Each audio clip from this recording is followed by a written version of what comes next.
बिहार की सियासत में एक नई आंधी उठ रही है। गडरिया मोर्चा, जो बिहार के लाखों गडरिया समाज का प्रतिनिधित्व करता है, जिसने बहुजन समाज पार्टी में विलय का ऐलान कर दिया। सांसद रामजी गौतम और बिहार प्रदेश के केंद्रीय प्रभारी अनिल कुमार के नेतृत्व में हुए इस मिलन समारोह ने बिहार में बहुजन आंदोलन को नई ताकत दी है। संतोष पाल, गडरिया मोर्चा के राष्ट्रीय अध्यक्ष, इनके नेतृत्व में हजारों लोग बसपा के साथ जुड़ चुके हैं।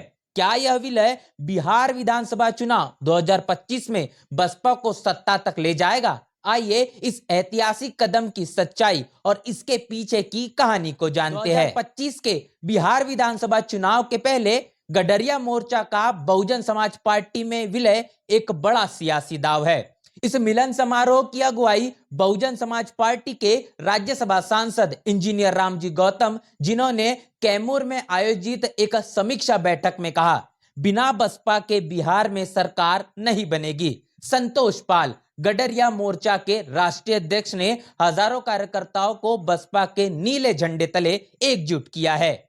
यह विलय सिर्फ एक संगठनात्मक कदम नहीं, बल्कि बिहार में बहुजन समाज की एकता का प्रतीक है।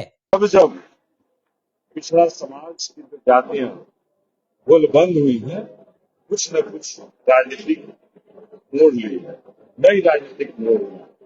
आज इसी का ये है कि गडरिया मोर्चा बहुजन समाज पार्टी का दामन थामा है और निश्चित रूप से टिहरी ही नहीं, सासाराम ही नहीं, बिहार में एक राजनीतिक नई करवट की तरफ जाएगी और बहुजन समाज पार्टी एक ताकत बनेगी। बसपा प्रमुख बहन मायावती ने इसे बिहार की सियासत में गेम चेंजर बताया है।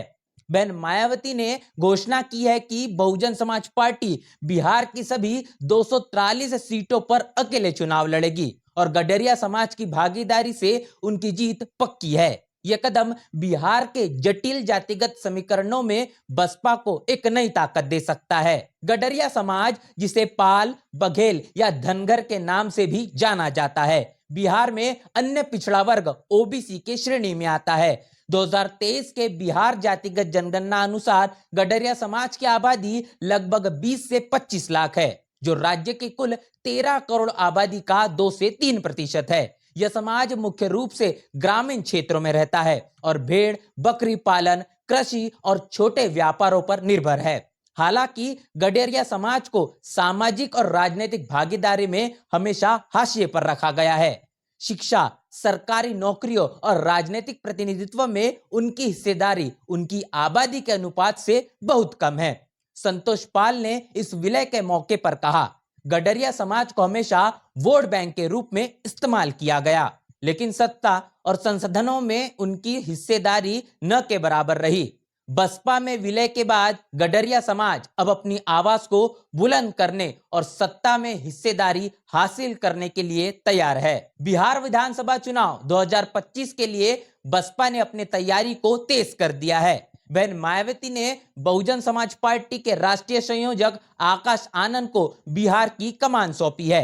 पार्टी ने सभी 243 सीटों को 3 जोन में बांटकर संगठन को बूथ स्तर तक मजबूत करने की रणनीति बनाई है।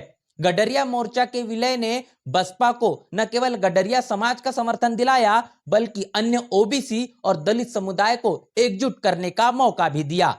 बहन मायावती का दावा है कि बिहार के बदलते राजनीतिक समीकरण, जैसे एनडीए और इंडिया गठबंधन की कमजोरियां बसपा के लिए अवसर है। रामजी गौतम ने कहा कि बहुजन समाज पार्टी के हाथों में बिहार की सत्ता की चाबी होगी। बसपा का नारा, जिसकी जितनी संख्या भारी उसकी उतनी हिस्सेदारी, गडरिया समाज सहित बहुजन समुदाय में जोश भर रहा है। बिहार में ओबीसी और ईबीसी वोटरों की संख्या 26% ओबीसी और 26% ईबीसी है, जिसमें गडरिया समाज भी शामिल है। यह विलय बसपा को बिहार की सियासत में नई ताकत दे सकता है। यह समय है बहुजनों को एकजुट करने और बिहार में सत्ता की चाबी लेने का। इस पूरे वीडियो को लेकर आपकी राय, आपकी प्रतिक्रिया लिखकर कमेंट बॉक्स में जरूर बताएं। बने रहे नेशनल चौपाल के साथ, मिलते नए वीडियो में, तब तक के लिए जय भीम, जय भारत। बहुजन समाज की हर खबर पाने के लिए चैनल को सब्सक्राइब करें, लाइक करें, शेयर करें। नेशनल चौपाल को बचाने के लिए ज्वाइन बटन क्लिक करके चैनल की सदस्यता ले और चैनल को आर्थिक मदद करें।